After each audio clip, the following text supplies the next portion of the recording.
La Syrie, une nouvelle fois plongée dans l'horreur. Ce samedi, des dizaines de personnes ont été tuées lorsqu'un kamikaze a activé sa charge explosive. Des Syriens qui étaient en train d'évacuer leurs villes assiégées. Le référendum constitutionnel a lieu ce dimanche en Turquie. Question posée aux électeurs. Voulez-vous accorder plus de pouvoir à Recep Tayyip Erdogan? Un scrutin capital pour l'avenir du pays. La dernière ligne droite pour les 11 prétendants à l'Elysée. Le premier tour de l'élection présidentielle française a lieu dimanche prochain. À l'approche du scrutin, les candidats multiplient, vous allez le voir, les déplacements sur le terrain.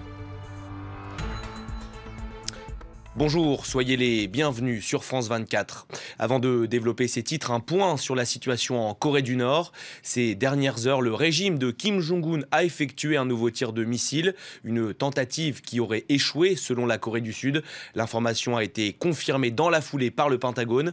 Un nouveau tir qui intervient 24 heures après une impressionnante démonstration de force dans les rues de Pyongyang. Ce dimanche, le vice-président américain Mike Pence sera à Séoul pour trouver des solutions. De la puissance du régime. Ils étaient en train d'évacuer leur village en Syrie lorsqu'un kamikaze a fait exploser sa camionnette piégée. L'attentat visait des habitants de Foua et Kafraya, deux villes aux mains du régime. Il pourrait y avoir une centaine de morts. Les évacuations, elles, ont déjà repris. Raphaël Vivant. Le personnel médical est débordé. Les blessés arrivent par dizaines dans les hôpitaux d'Alep. Quelques heures plus tôt, une bombe a explosé à Rachidine, secteur rebelle à l'ouest de la ville, alors que de nombreuses personnes attendaient à l'intérieur de ces bus leur évacuation. Selon l'Observatoire syrien des droits de l'homme, il s'agirait d'une attaque à la voiture piégée. Le kamikaze conduisait une camionnette transportant de l'aide alimentaire et l'a fait exploser près des 75 bus. La télévision d'État a imputé la responsabilité de cette attaque au groupe terroriste, un terme utilisé par le régime pour désigner à la fois les rebelles et les djihadistes. L'attaque intervient au lendemain de l'évacuation de milliers d'habitants dans 4 localités assiégées. 5000 personnes ont quitté les villes pro-régime de Foua et Kafraya et 2200 ont laissé derrière eux les villes rebelles de Madaya et Zabadani. Des évacuations prévues par un accord conclu en mars entre l'Iran, allié de Bachar al-Assad, et le Qatar, qui soutient les rebelles. En raison de différends entre les parties adverses, l'accord avait été suspendu vendredi soir. Mais les évacuations ont redémarré samedi, quelques heures après l'explosion. Près de 3 mois après son entrée en fonction, Donald Trump cristallise toujours autant les tensions dans son propre pays. Ce samedi, des milliers de personnes se sont rassemblées dans plus de 150 villes à travers tous les États-Unis. Tous réclament la publication de la feuille d'impôt de leur président, image tournée dans la capitale américaine. Ce dimanche, les Turcs doivent dire s'ils veulent donner plus de pouvoir à Recep Tayyip Erdogan, un référendum constitutionnel capital voulu par le président turc. L'opposition, elle, s'inquiète et craint une dictature en cas de victoire du oui. Charlotte Prudhomme. À Istanbul, Recep Tayyip Erdogan harangue la foule de ses partisans. En ligne de mire, l'Europe, avec laquelle les relations sont très tendues.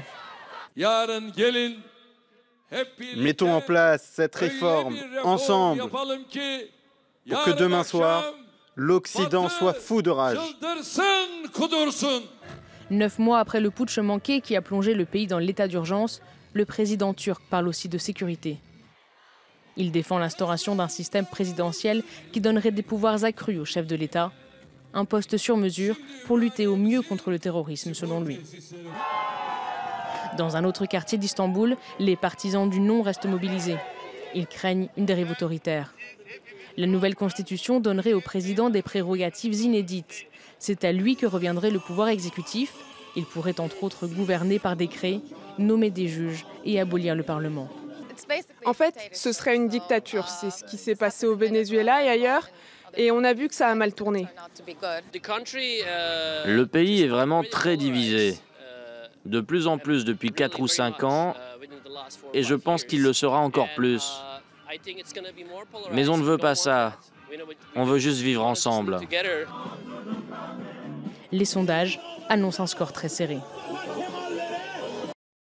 On ouvre à présent notre page consacrée à l'élection présidentielle ici en France. J-7 désormais avant le premier tour. Nicolas Dupont-Aignan poursuit sa campagne de terrain. Ses militants se disent séduits par son intégrité et ils espèrent une belle surprise dimanche prochain. Mathieu Rapez. Nicolas Dupont-Aignan se dit gaulliste, souverainiste et toujours optimiste. Pas de horde de militants pour l'accueillir, mais quelques bénévoles aux petits soins. On va où là? T'as prévu d'acheter des sandwichs pour le retour? Parce que tu sais Oui, non, mais c'est fait. Sans fromage? Sans fromage. Le candidat croit en son destin. Il compte sur le début de la campagne officielle pour faire connaître son projet. C'est une campagne bien curieuse puisque tout va se jouer en 15 jours. Puisque d'abord les primaires ont saturé le jeu médiatique pour aboutir à un échec complet. Puis ensuite on a eu les affaires et pendant ce temps-là on ne parle pas des Français. Avec une cible principale, François Fillon dont il espère récupérer les électeurs déçus. Monsieur Fillon n'a pas besoin de moi pour s'effondrer tout seul. Et ce qui est vrai, c'est qu'il y a de plus en plus de républicains qui me rejoignent parce qu'ils ont compris que François Fillon n'avait pas l'exemplarité pour être président de la République. Et entre nous, d'être attaqué par des gens si peu exemplaires, c'est un honneur. Dénoncer le système, les Républicains comme le Parti socialiste, le thème central de son discours ce soir devant 200 sympathisants. Ils ont tout gâché par médiocrité, par appât du gain, parce qu'ils servent des intérêts financiers, ils servent toujours les mêmes. Et puis pendant ce temps-là, le pays s'appauvrit. Et ce sont toujours les mêmes qui sont au chômage, ce sont toujours les mêmes qui vivent avec rien, ce sont toujours nos retraités qui peuvent même plus manger à la fin du mois. Mais ça, ils n'en ont absolument rien à faire. Et alors, diront-ils, et alors? Nicolas Dupont-Aignan, c'est un homme intègre et on a vraiment besoin d'intégrité à la tête de ce pays. On n'en peut plus de droite et gauche. Cahuzac, Fillon, on voit trop de cas comme ça, il est intègre. C'est le gaullisme qu'on veut, il représente le gaullisme qu'on veut.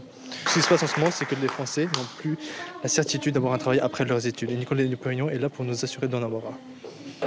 Malgré une campagne réalisée à petit budget, Nicolas Dupont-Aignan remplit les salles, comme ici à Lyon pour la signature de son livre. Bonjour. Votre prénom? Fabienne. Fabienne. Avec toujours la même confiance affichée. Il y a 2 à 3 millions de Français qui disent vouloir voter pour moi. Eh bien que ces 2 et 3 millions arrivent à convaincre chacun 5 personnes et je suis au second tour sans aucun problème. Droit comme dans ses bottes, comme De Gaulle était. Hein, et c'est clair, c'est net. Il est gaulliste, je dirais. J'ai retrouvé effectivement les accents gaullistes du général de Gaulle de mon enfance, en fait. Il n'est ni droite ni gauche, il cherche une solution à la France. Une campagne sur le terrain, mais davantage encore dans les médias, avec un message répété en boucle à destination des électeurs hésitants. Méfiez-vous du vote utile. Il faut que les Français arrêtent de se positionner en fonction des sondages. Moi, je propose un projet concret. Je pense que les 15 jours qui viennent vont bouleverser la vie politique.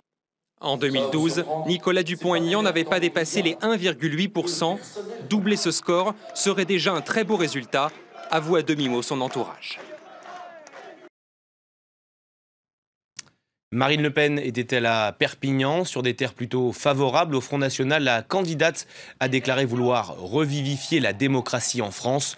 L'occasion aussi pour elle de critiquer Emmanuel Macron. On va l'écouter. Avec M. Macron, ce sera l'islamisme en marche, le communautarisme en marche. Voilà au moins un point clair dans le brouillard de son projet. Visé par les critiques de Marine Le Pen, Emmanuel Macron poursuit lui aussi sa campagne. Lundi, il organisera son dernier grand rassemblement avant le premier tour. Ce sera à Bercy. Interrogé sur France Inter, le candidat d'En Marche a évoqué la question sensible de l'embauche des jeunes dans les quartiers. Écoutez. C'est vrai que j'ai pas vécu la discrimination à l'embauche, etc. Mais enfin, je suis pas non plus né banquier d'affaires ou à l'ENA ou en politique. Personne n'avait fait l'ENA dans ma famille. J'ai fait ma part de trucs. Mais pour l'emploi, ce que vous dites est assez vrai. C'est dit de manière très ramassée, mais c'est pas faux. Quelle est la meilleure réponse à ça? Les gens nous disent qu'ils veulent plus des gens qui viennent des quartiers. Ben, il faut aider les gens du quartier à réussir. Et pas aider les entreprises à s'installer dans des quartiers pour pas embaucher les gens des quartiers. Le geste était attendu de longue date. Ce samedi, François Hollande a naturalisé 28 tirailleurs sénégalais à l'Elysée. Tous ont combattu sous la bannière française, que ce soit en Indochine ou en Algérie. Vous êtes l'histoire de France, a déclaré le chef de l'État. Et parce que vous avez décidé... Et c'est la fin de cette édition. Merci à tous de l'avoir suivi. On se retrouve dans 20 minutes pour un nouveau journal. À tout à l'heure.